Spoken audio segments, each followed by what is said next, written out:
Galera, boa noite! No vídeo de hoje a gente vai conversar sobre petição de herança. Para você que não sabe o que é a petição de herança, não deixe de assistir esse vídeo, ainda mais se você pensa em advogar na área de direito das sucessões. Então bora lá! O que acontece, gente? Quando uma pessoa ela simplesmente não é incluída num processo de inventário, a partilha já acabou, ela decide lutar pelos valores que lhe são devidos. Aí o que ela tem que fazer? Ela tem que entrar com uma ação de petição de herança. Só que é muito importante que você se atente para esse detalhe que eu vou mencionar.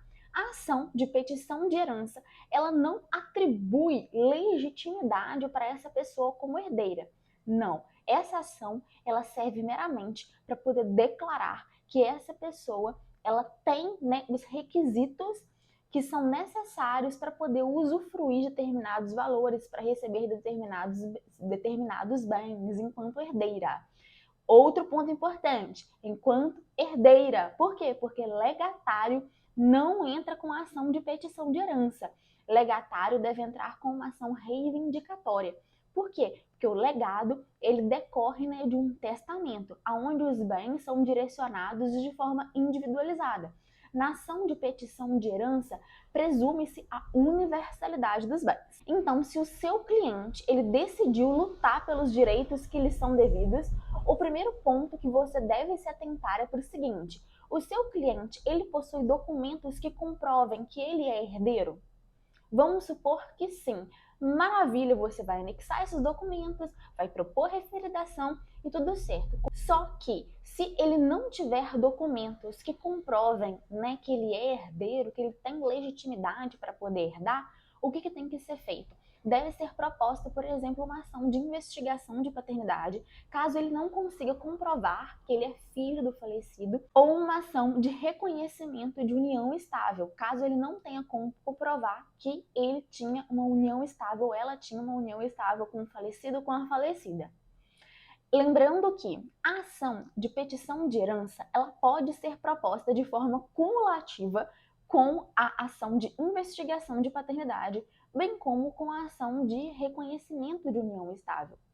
Outra coisa que pode ser acumulada nessa ação é o pedido de reserva de quinhão. Esse pedido ele vai chegar até o juiz, que é o titular lá do inventário, competente do inventário, para que reserve uma quantia que seja proporcional, né, ao que o herdeiro teria de direito, caso fosse comprovado que ele realmente, né, ele atende aos requisitos e realmente ele é herdeiro.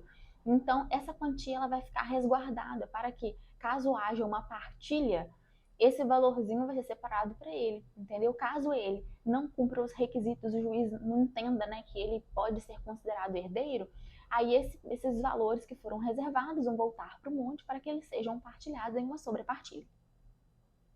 Um ponto que é muito discutido é o seguinte: alguns doutrinadores, eles defendem que a ação de petição de herança pode ser proposta antes da partilha. Eu acredito que não é o melhor caminho. Caso haja uma partilha realizada, aí sim a gente vai propor uma ação de petição de herança. Agora, se a partilha ainda não se realizou, é muito mais fácil você pegar e habilitar o seu cliente. Claro, né, se ele tiver os documentos que comprovem que ele é herdeiro.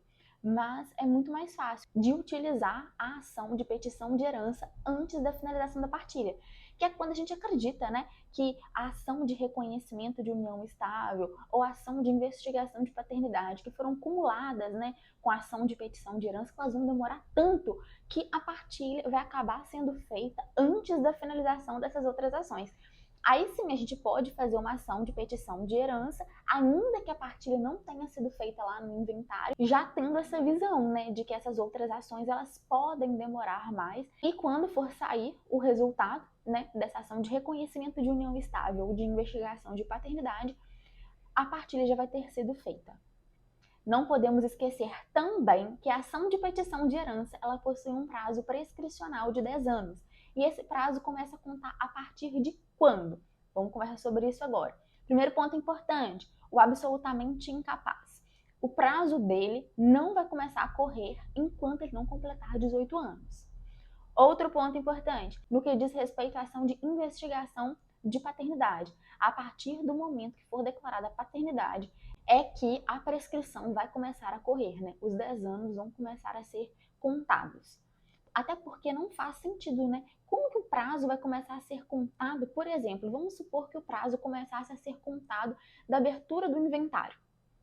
A pessoa, né, aquela pessoa, aquele herdeiro preterido, ele nem sabia que aquele falecido era pai dele, por exemplo.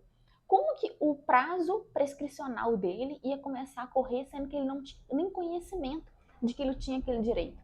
Então, o ideal mesmo, né, é uma forma muito plausível, é que a contagem comece a partir do reconhecimento da paternidade.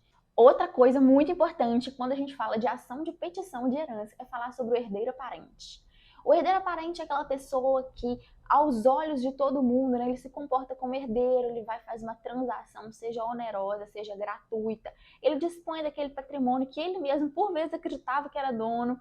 Aí, quando chega lá na frente, descobre-se que aquele patrimônio, né, ele estaria sendo distribuído, direcionado para um outro herdeiro, para aquele herdeiro recém-habilitado. E aí, o que acontece? Gente, primeiro é importante que a gente analise se o herdeiro aparente estava ou não de boa fé. Se o herdeiro aparente estiver de boa fé, a repercussão é uma. Se ele estiver de má fé, é outra. Da mesma forma, a gente vai analisar o terceiro que estiver adquirindo.